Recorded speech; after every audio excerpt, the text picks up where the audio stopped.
អាម៉េច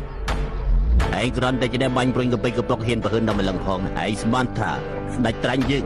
គ្មានមេតបក្លាហានអីមែនទេ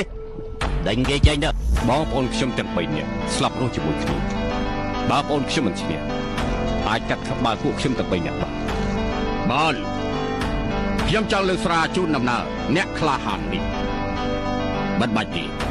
ព្រោះសុំកពេចកប៉ុកមិនចាំបាច់លើកស្រាទេលោកចាំមកផ្លែខ្ញុំនឹងមកវិញឥឡូវនេះ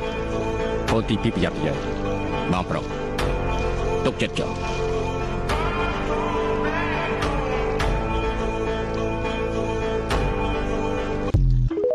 ល្វើយបដាក៏ត្រូវទៅវឹកហាត់ដែរចុះបើយប់នេះពួកសត្រូវវៃចូលមកលោកថាខ្ញុំល្វើយណាស់ត្រូវប្រាប់សត្រូវថាថ្ងៃស្អែកចាំបោ